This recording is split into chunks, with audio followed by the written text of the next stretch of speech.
I swear I heard the room inhale right before the music died in his throat.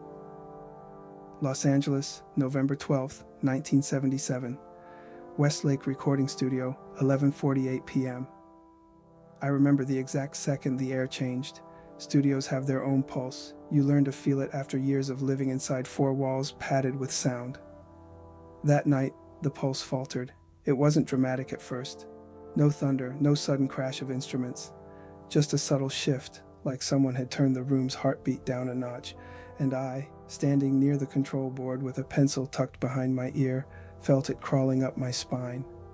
Michael stood in the center of the recording booth, hands cupped over the headphones pressed tight against his curls. He was 19, caught somewhere between boyhood light and the shadows of adulthood, and he carried that transition like a weight he refused to let anyone else notice. The gentle red glow from the recording sign washed over his face, softening the tension gathering around his eyes. We'd been rehearsing a familiar sequence, something he could usually slide into as effortlessly as breathing. I'd watched him hit those notes 100 times without hesitation, without fear, but that night, something inside him trembled, just a flicker, barely there. I saw it because I'd always watched him longer than anyone else did. "All right, from the top," I said through the mic, trying to keep my voice steady. Even then, my gut whispered that something wasn't right. Michael nodded once, lifted his chin, took in a slow breath, and opened his mouth. Nothing came out. At first it seemed like a technical issue. I almost reached for the console, but no. Even through the glass I could see the unmistakable panic flash in his eyes. His throat moved, his lips shaped the note, but the sound, his sound, never crossed the threshold between his body and the world. He tried again, harder, shoulders tightening, brows drawing together, and again the same crushing silence. I froze. We'd all heard Michael struggle during transitions before. Every young singer does, when their voice shifts and stretches itself into new shapes. But this wasn't strain. It wasn't cracking mid-note. It wasn't fatigue after a long day. This was absence, sudden, sharp, final. Michael lowered his hands from his headphones. They trembled. I'd known him his whole life, and I could count on one hand the number of times I'd seen fear chase across his features like that. He turned toward me slowly, as if afraid sharp movement might shatter what little was left between him and the sound he relied on. His lips formed silent words I couldn't hear. And then, when he realized even his speaking voice wasn't responding, the truth hit both of us at the same time. His voice was gone. Just gone. I pushed through the door into the booth, my heartbeat pounding so loudly I could barely distinguish it from the hum of the equipment. "Mike," I whispered. "Talk to me, man." He opened his mouth. A thin exhale escaped, barely shaped, barely human. His hand shot up to his throat, pressing, searching for something that had slipped out of his grasp without warning. For a moment, neither of us spoke. The world shrank to the space between us, filled with disbelief, thick enough to choke on. Then he stepped toward me and tugged at my sleeve urgently, guiding me back into the dim corner of the booth where the overhead lights couldn't quite reach us. His breath came unevenly, his chest tight with effort. He fumbled in his back pocket, pulling out a small piece of folded paper, crumpled, like he'd opened and closed it 100 times already. He placed it in my palm. I didn't know what I expected. Maybe lyrics, or a reminder, or some scribbled melody he wanted to try. But when I unfolded the paper, my blood ran cold. In shaky handwriting, he had written, My voice vanished the moment I reached the note I keep hearing in my dreams. A note in a dream, something that only existed in the quiet corners of his sleep. And the moment he tried to match it in the real world, his voice had simply disappeared. I lifted my gaze to him slowly. His eyes told me everything the silence could not. This wasn't sudden, not for him. He had known something was wrong long before tonight. He had felt the cracks forming beneath his confidence, creeping through his music like a thin fracture in glass. And he hadn't told anyone. I swallowed hard, the weight of his secret pressing into my chest like a stone. Mike, how long has this been happening? His lips shaped a single whispered word, weeks, and the confession sent a chill straight down my spine. Weeks. He had been struggling for weeks, masking it, faking strength in rehearsals, in meetings, in interviews, and now the facade had snapped clean through. His breathing quickened. He wasn't panicking. Michael never panicked, but he was unraveling in slow, precise threads. the kind of unraveling only someone who knows him deeply could see. I reached for his shoulders, grounding him in the small reality left between us. "We'll figure it out," I said, though even I didn't believe myself. "We'll fix this, whatever it is." He shook his head slowly, eyes glassy with something I could only describe as dread, because this wasn't physical, or simple, or explainable. He looked at me as if he already knew something neither of us had the courage to voice out loud. Whatever took his voice wasn't finished with him yet. And in that dim booth, surrounded by the lifeless equipment and the chilling quiet where a voice once lived, the night pressed in around us, heavy, unnatural, breathing, as if the silence itself had begun to listen. The moment the booth door clicked shut behind us, the room seemed to shrink. The overhead lights dimmed into a muted haze, as if even electricity was hesitating to disturb what had just happened. I stood beside Michael, my palms still warmed by the fragile piece of paper he had given me, the words on it. My voice vanished the moment I reached the note I keep hearing in my dreams, pressed against my thoughts with a weight that shouldn't have been possible. Michael leaned back against the console table, his breath shallow, his fingers curled against the edge as if he needed something solid to tether him. His silence wasn't just absence now, it had turned into a presence, one that settled between us with a strange, heavy awareness. I didn't know what scared me more, the fact that his voice was gone, or the way he watched the room as if something unseen might answer back. I moved closer cautiously. "Mike, you gotta tell me everything, from the beginning. No holding back this time." He closed his eyes, his lashes trembling the way they did only when he was exhausted beyond measure. Then he lifted a hand and traced a shaky line in the air, forming silent words I struggled to read. It started with the dream. A cold ripple traveled down my spine. He shaped the next word slowly, deliberately, weeks. I had guessed as much, but the confirmation made my stomach twist painfully. He had been fighting this alone for weeks, smiling through rehearsals, interviews, expectations. Meanwhile, something had been tugging at the strings inside him, tightening its hold night after night. "Why didn't you come to me?" My voice cracked louder than I meant it to. "Why didn't you say anything?" He looked at me sharply, not with anger, but with a kind of pleading. He pointed at his chest, then to the world outside the glass booth, then back to his chest again. The message was clear. He didn't want his fear to become everyone else's fear. He didn't want to be the reason the group cracked. He didn't want to show weakness, especially not now, when so much was demanded of him. I exhaled, letting the realization burn through me. But then Michael raised a trembling finger toward the speakers, toward the exact spot in the room where his voice used to fill the air. His lips parted in a silent confession, one I read only because I knew the shape of his fear better than he did. It wasn't just disappearing. It felt taken. I froze. Taken. Not lost. Not strained. Not trapped in the shifting terrain of a growing voice. Taken. The booth suddenly seemed colder. I could hear the faint hum of equipment, a normally comforting sound, that now felt like static creeping along my nerves. "What do you mean, taken?" I whispered, as if raising my voice might awaken something we weren't ready to face. He shook his head, frustrated with the limits of silence, and snatched the paper back from my hand. Flipping it over, he scribbled with urgent, jagged strokes. When I tried to hit the dream note, it felt like something pulled the sound away from me. Not blocked, pulled. He underlined pulled twice. My heartbeat stuttered. This wasn't normal, not physical, not technical, not something I could rationalize with a late-night pep talk or a promise that things would be fine. There was something in Michael's eyes, a quiet, haunting certainty that told me he wasn't exaggerating, wasn't dramatizing, wasn't drowning in imagination. He was describing what he felt, and he believed it.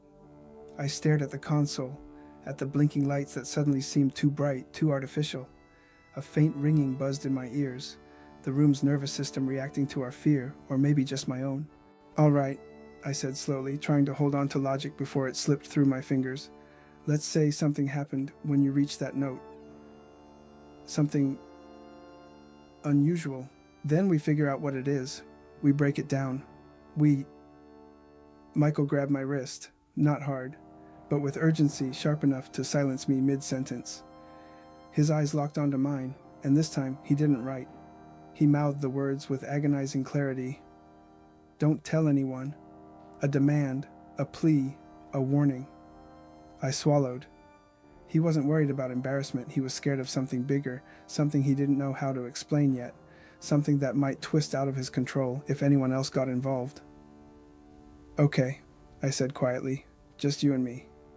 He let go of my wrist, relief softening his body for the briefest moment. But then his gaze drifted to the booth glass, to his own reflection staring back at him under the dim studio lights. He frowned. I followed his line of sight. There was nothing unusual there, just the reflection of two brothers standing too still in a room suddenly too silent, but Michael kept staring. Suddenly he stepped forward, pressing a hand against the glass as if something behind it had called to him. His breaths turned uneven again, his shoulders tightened. "Mike." I reached for him.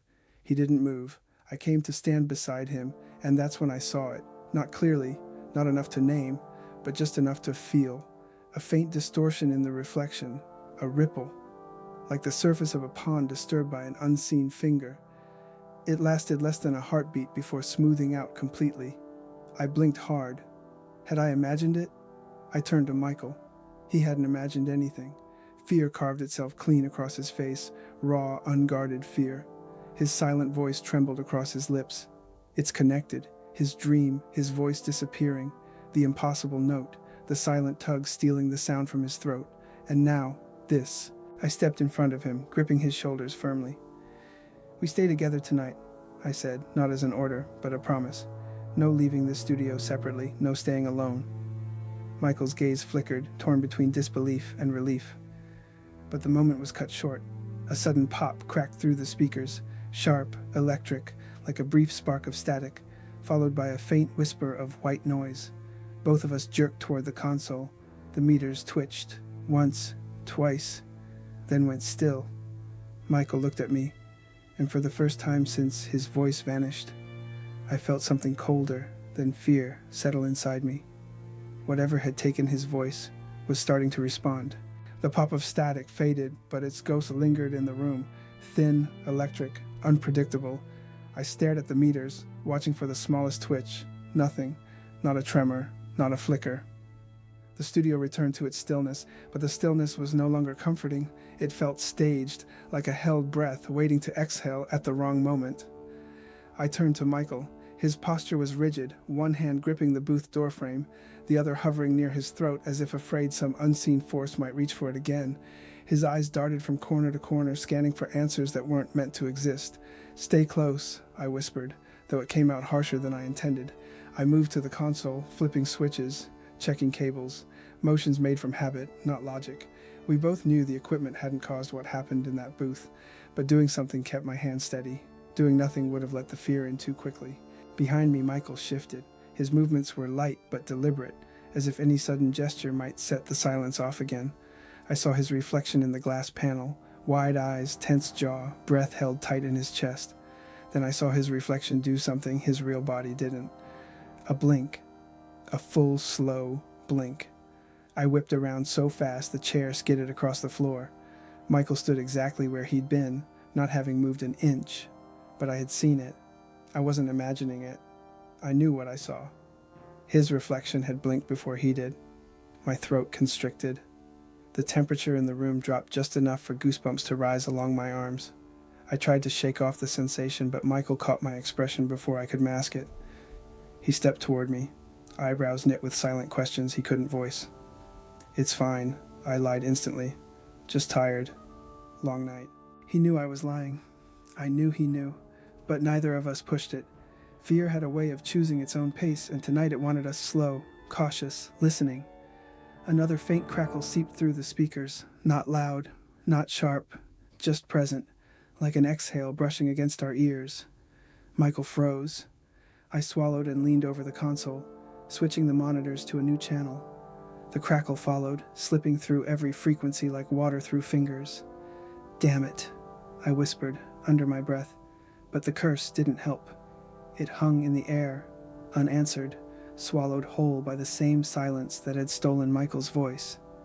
Then the noise stopped, completely, abruptly, as if cut by an invisible hand. Silence, but not the same silence as earlier. This one felt aware, watching, waiting. Michael reached for the notepad from earlier, flipping it open with trembling fingers. He scribbled with a jagged urgency before turning it toward me. I felt it again. My breath hitched. "Felt what?" He wrote faster this time, almost stabbing the page. "The pull." My skin prickled. "Where?"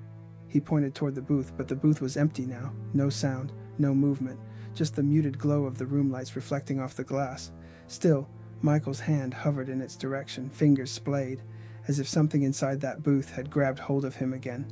Something I couldn't see, couldn't hear, couldn't touch. I approached the booth door slowly, feeling Michael stay close behind me. The deeper we moved into the studio, the more the shadows seemed to stretch, bending themselves unnaturally around corners. The entire building felt like it was holding on to something secret. And then, just as my hand brushed the doorknob, Michael jerked backward violently. He stumbled into the console table, eyes wide with terror, chest heaving. His hand clawed at his throat as if something invisible had seized it. "Mike!" I lunged toward him, catching his shoulders before he could collapse. His mouth opened in a silent gasp, one, then another, no sound, not even a whisper. Panic clawed through him in frantic waves. I held him tighter. "Breathe. Just breathe." But he wasn't struggling to breathe. He was struggling to speak. Something was tightening around his voice again, but this time it wasn't subtle. His entire body trembled from it. He pointed a trembling finger at the booth. I turned. The glass panel, the one that had shown the strange blink earlier, was no longer reflecting just the room. A faint outline had formed inside the glass. Not a figure, not a shape you could compare to anything living. Just a curve of light, thin, wavering, hovering exactly where Michael stood moments before. A frequency trace, a sound wave imprint, except it was neither recorded nor produced. It was forming on its own. I swallowed hard, my voice dropping to a whisper. "Mike, do you see that? Do you see?" He nodded quickly, fear pouring from him like heat. I stepped closer to the glass. The outline pulsed faintly, once, twice, like a heartbeat, but not a human one. It synchronized with nothing in the room, not the equipment, not our breathing, not the ticking clock. I lifted a hand, the glass stayed cool beneath my fingertips.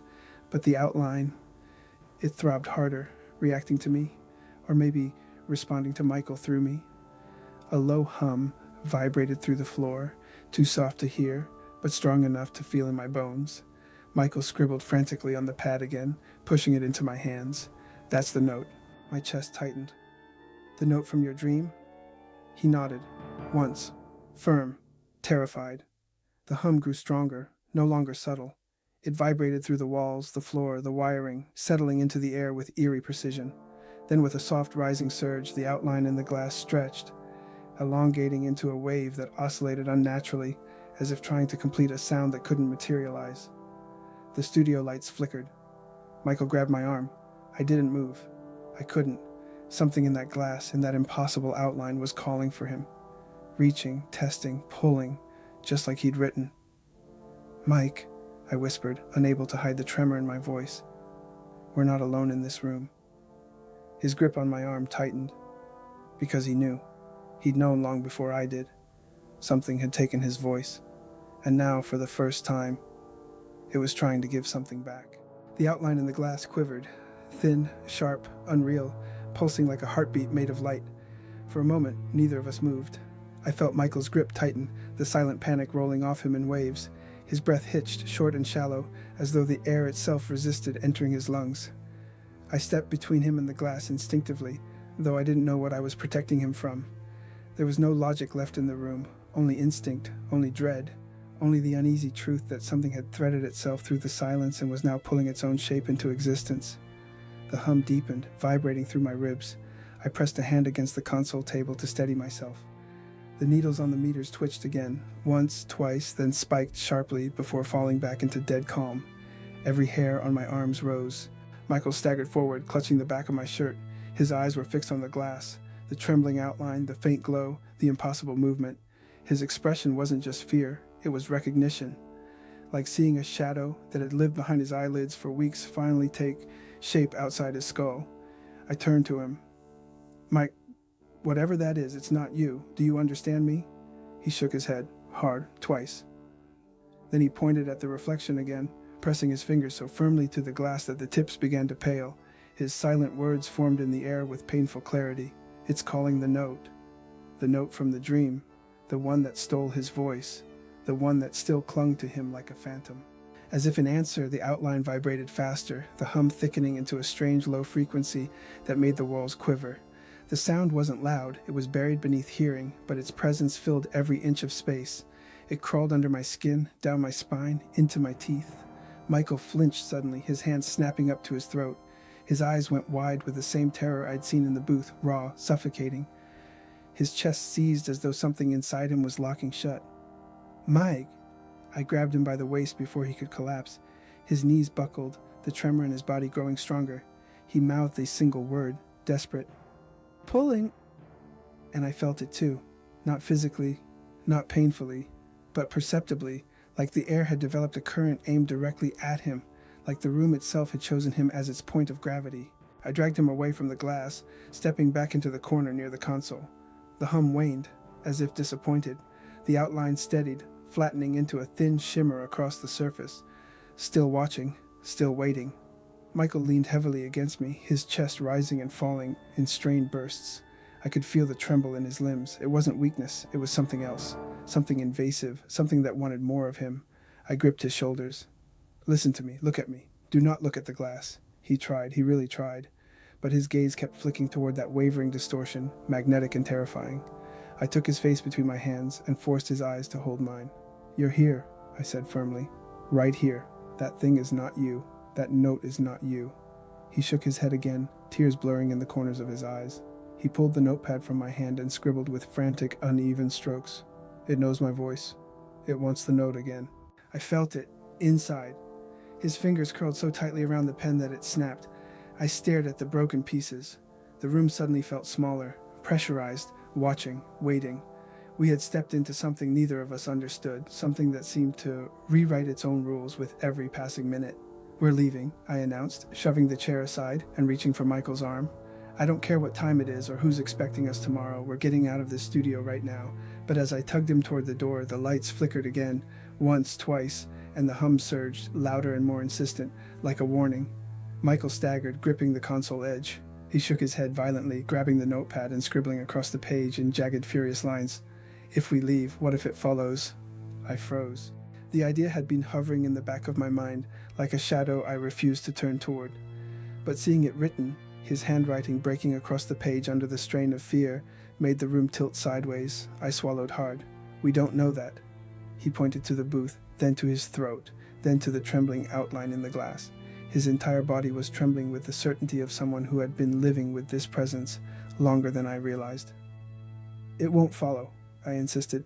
"It can't follow. It's just sound, or something like sound. We don't have to stay here with it."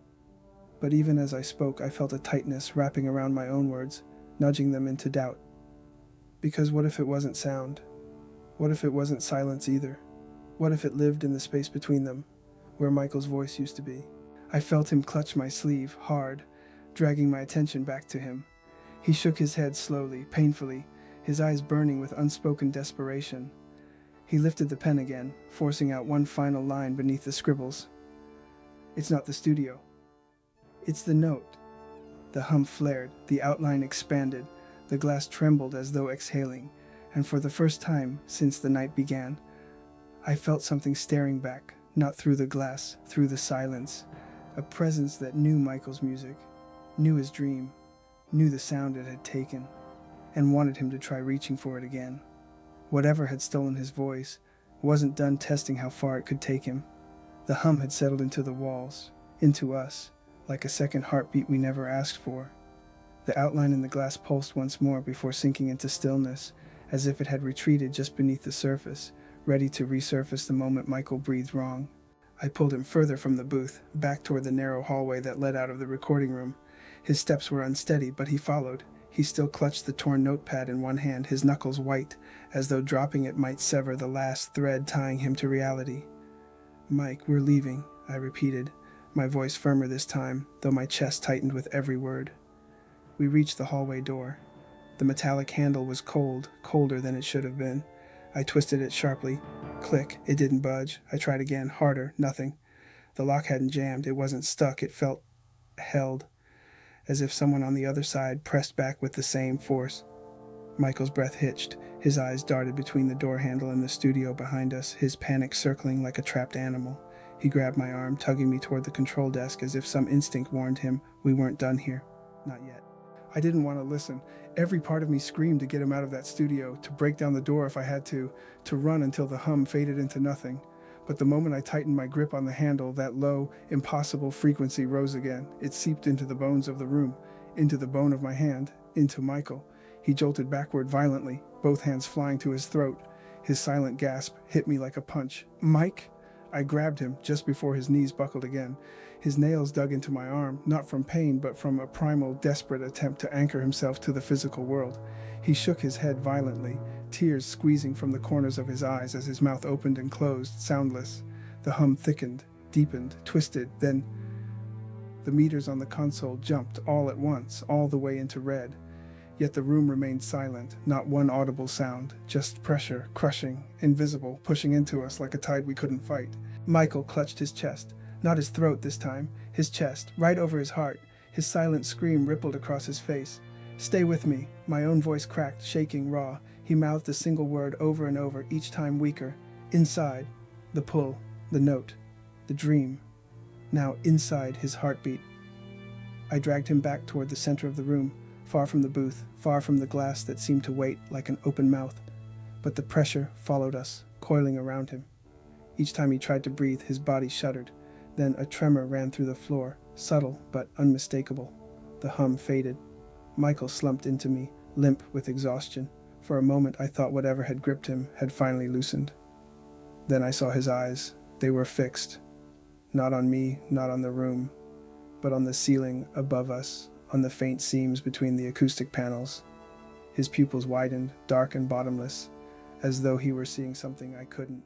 "Mike," I whispered, "talk to me, write, anything." But he didn't move, not until tap, a soft sound so tiny it almost escaped notice. Tap, tap, coming from inside the wall, no rhythm, no pattern, just tapping, as though something was trying to form a shape out of silence. Michael jerked violently, snapping out of whatever trance held him. His hands fumbled for the notepad. He scribbled with frantic strokes and shoved it toward me. "It's answering the note." My throat dried. "No," I whispered, hating how weak the word sounded. Tap, tap, tap, tap. The sound grew clearer, not louder, just more defined, the way an image sharpens when a lens finally clicks into focus. Michael backed away, step by trembling step, until his shoulders pressed against the console, his expression twisted with something deeper than fear, recognition. He lifted a hand to his temple in a slow, pained gesture.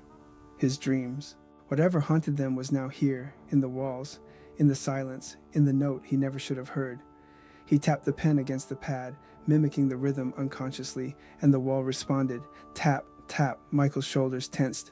His breath came fast, shallow. He pressed a hand to his chest, fingers splayed over his racing heart. He shook his head in small, frantic bursts. I grabbed the pen from him and wrote, "What does it want?" He didn't hesitate. He wrote back with a certainty that chilled me to the marrow. The rest of the note. A cold ripple ran up my spine. He hadn't sung the full dream note, only reached for it, only brushed against whatever lived inside that impossible pitch. And something had answered, taken his voice, waited.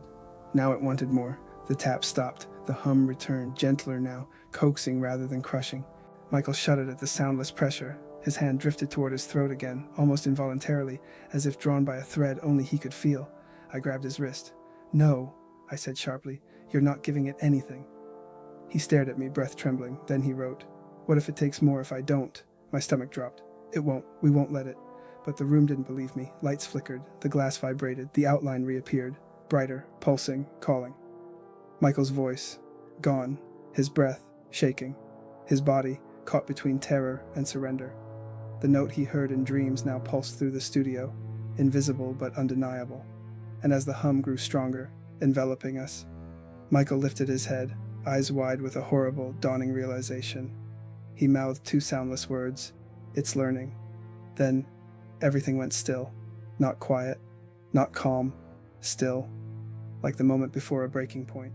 The moment before the world decides whether to crack open or swallow you whole.